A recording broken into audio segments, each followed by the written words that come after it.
Welcome back to Mountain Connections, Thursday Health and Wellness Day, and we are continuing our series with Amanda Winters. She is a life skills coach, and today we're talking about how to support those who struggle with mental illness. Thanks for being here, Amanda. Thank you. It's great. So it's hard when you have a loved one or even yourself and you're struggling with mental illness. What can we do to help? Because sometimes we do the wrong things from the best place.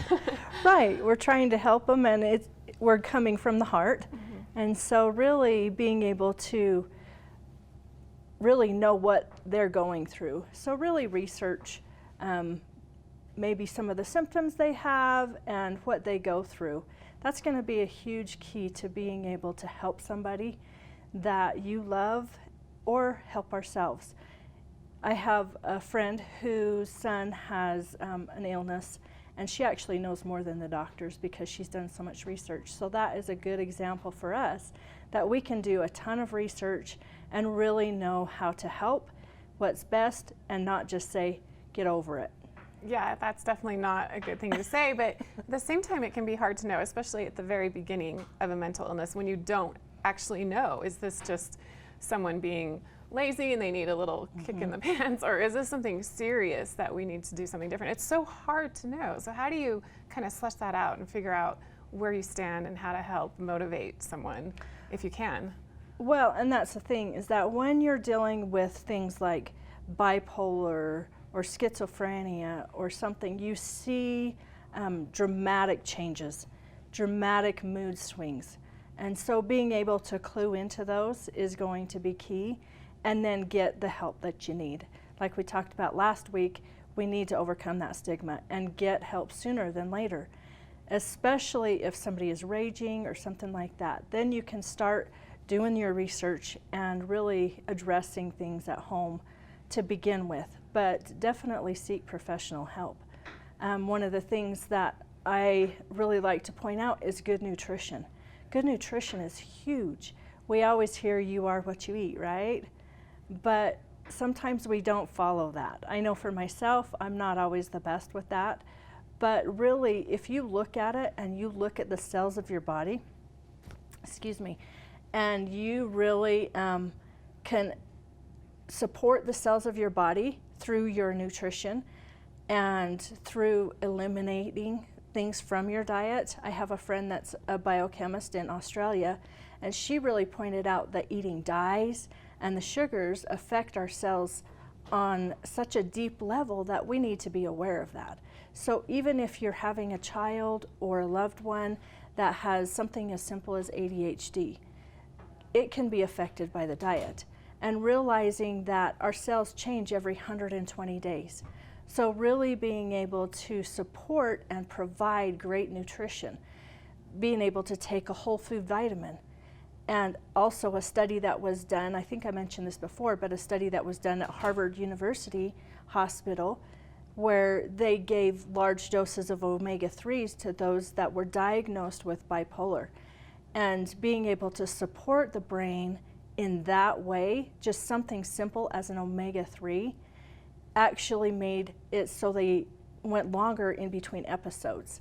So being able to, like I said, do the research, see what's going to be best, maybe provide those nutrients, but really seek the help that we need. Also, a huge thing for us personally is we can't give what we don't have. So we personally need to do self-care. Really being able to focus every day on self-care, because as we're helping someone, our cup gets emptied, little by little. Sometimes big chunks, right? Sometimes we pour a lot out of our cup when we're helping somebody that's in distress. And so being able to fill our cup every day, whether it's through meditation, through reading, through exercise, just really focusing on that self-care to fill your own cup so you have stuff to give to others. Which can be very challenging to do, especially if you're spending as much time as you can to help someone else. You feel a little guilty that you're taking that time off, but you're right, it is so important. Because you start to feel selfish, right? But it's not selfish because, like I said, you can't give somebody what you don't have. And so being able to actually schedule time in, I know for myself, it's in the mornings, first thing in the mornings. My family knows that I sit in my room And I don't want my husband to talk to me. I don't want my kids to talk to me, because that's my time. That's my time to fill my cup and to wake up and prepare for the day. Absolutely. You know, I've really enjoyed you coming in and giving us these tips and helpful hints on how to handle mental illness, how to support ourselves, how to be a complete whole individual for our health and wellness. What are some things, some takeaways of the different points that you've talked about? So really, self-care is number one, in my opinion. If we don't take care of ourselves, then we cannot give to others. And to really overcome the stigma, don't let things get to a crisis stage before you seek help. Whether it's hiring a life coach like myself, whether it's finding a therapist that can actually support you in ways that you need. Also, being able to, what are some other things? My mind is going blank right now. You know, support those with depression. Yes. Through nutrition, through vitamins, being able to get the rest that you need and help them to get the rest that they need, because I know for myself, I get very grumpy and very ornery if I don't get the sleep that I need. You know, we also talked about finding joy and also how to know when to seek professional help for mental illness. We've covered a lot of topics in this time that you've been here. How can we get more information about what you do and what you offer people? You can find more on my website, which is theewi.com.